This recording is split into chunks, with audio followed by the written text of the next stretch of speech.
Hey everyone, it's Bazza here from Living in Beta, and we're back again today with a new boss breakdown, this time for Astel, Naturalborn of the Void. From definitely gave the Bloodborne fans out there something to like here. We'll be going over the spawn location, moveset, as well as some potential strategies to give you a better chance of achieving victory. Let's get into the video.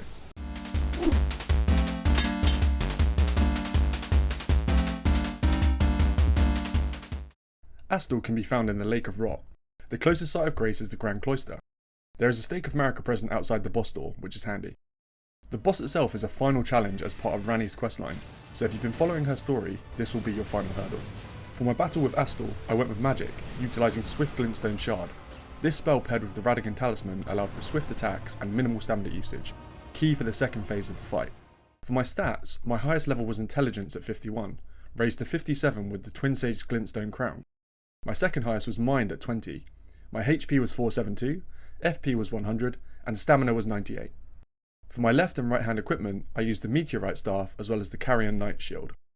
My outfit consisted of the Twin Sage Glintstone Crown, Astrologer's Robe, Rare Lucarian Gauntlets, and Mausoleum Knight Greaves. As a quick aside on the headgear, it increases intelligence by 6, but as a trade-off also reduces HP and stamina. Keep this in mind if you're going to use the crown. In the talisman slot, I used the Radagon Talisman, which reduces the cast time of sorceries. My flask allocation was 3 HP flasks to 6 FP flasks. Lastly, my flask of Wondrous Physic was a mix of Opaline Bubble Tear, which provides a damage shield, as well as Magic Shroud and Crack Tear, which temporarily boosts magic attacks. The beginning of this fight is fairly predictable. You'll be a fair distance from Astel when you enter the boss arena. As you run forward to close the distance, the boss will proceed to fire a laser at your character, lifting their head whilst closing their pincers and generating a purple energy ball, before lowering their head. You can block this attack, however it will still eat a chunk of your health. To avoid the laser, as soon as the boss has lowered their head, count to 2 and roll. I found this to be the most consistent way to execute the dodge. As you run toward the boss, they will perform a double tail slam. Wait until just before the point of impact and then roll. If you're close to the boss, you can carry on attacking as the tail impact won't be able to reach you. You can also block if you have a 100% physical shield. For the next attack, Astel will spin whilst flying upwards before flying towards your character and swiping with their right hand, leaving behind a void residue. Be careful of this as it explodes after a short duration, causing damage. If you're close to the boss when he performs this attack, he'll likely overreach, which means you can just focus on damage or use a flask. Next up we have the teleport. The boss will hold out their 2 front arms whilst a circular aura surrounds them. After a short duration, they will teleport away. There's 2 ways this can go. The boss will teleport to another location within the arena, in which case, simply locate and run towards them. Take care though, as if they're far enough, they will likely fire their laser. Alternatively, the boss can teleport close to you and attempt to grab. This grab is a one-shot depending on your HP, and has a questionable hitbox, so you'll need to dodge. Listen carefully and keep an eye out for the purple aura that the boss emits when arriving at the teleport location. You can run as soon as the boss teleports to miss the grab, however this is risky. Hold out and roll just before the boss attempts to grab. After a failed grab, the boss will retreat upwards and appear a distance away.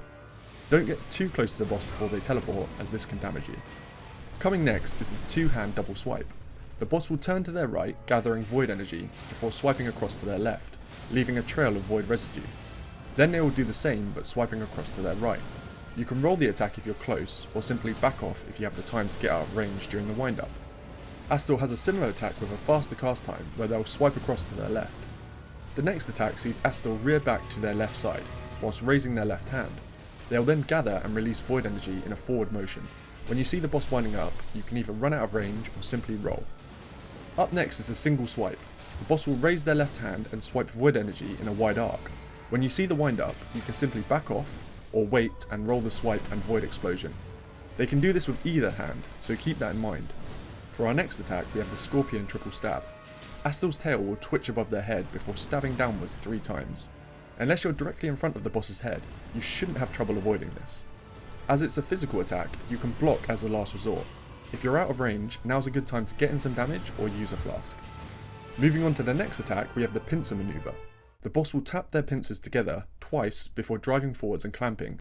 You can roll this, run out of range, or once you see the wind up, block the attack. There's another variation with a slightly longer wind up. Astel's pincers will pulse with energy and their third eye will glow blue before they drive forward and clamp their pincers. Keep an eye out for this. Coming next we have the Gravity Bomb.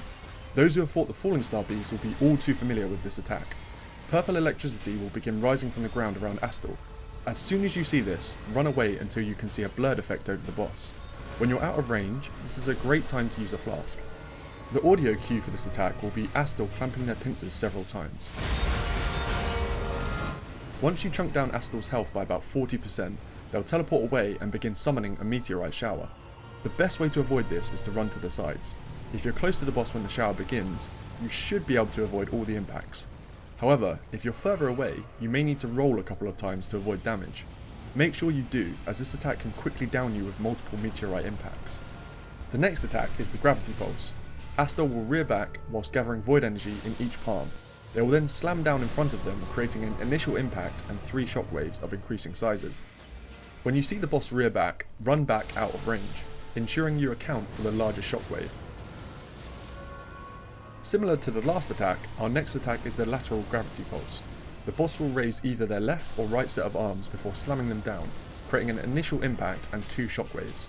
As with the Gravity Pulse, when you see the wind up, run out of range. Beating Astel comes down to patience and avoiding a few high damage moves that they have. In terms of overall moveset, Astel's is fairly limited in number and complexity, which makes the fight fairly straightforward. Avoiding the heavy hitters are key here, such as the Meteorite Storm, Gravity Bomb and Grab. You can get a fair few attacks in during each recovery window, but don't get too greedy. Astel could quickly use a Gravity Bomb or Pulse if you're in close vicinity, which could catch you off guard and end your run.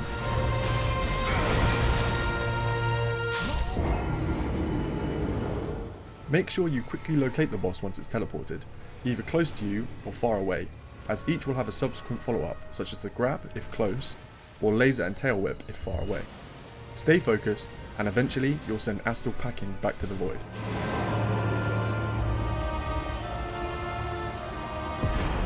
Beating Astel, Naturalborn of the Void, will reward you with Remembrance of the Naturalborn and 80,000 runes. So, that concludes this boss breakdown of Astel, Naturalborn of the Void. An awesome boss to cap off Ranni's questline. Let us know in the comments if you fought Astel yet, and how the fight went. If you enjoyed this content, drop us a like, and subscribe if you want to see more content like this. As always, we'll catch you in the next one.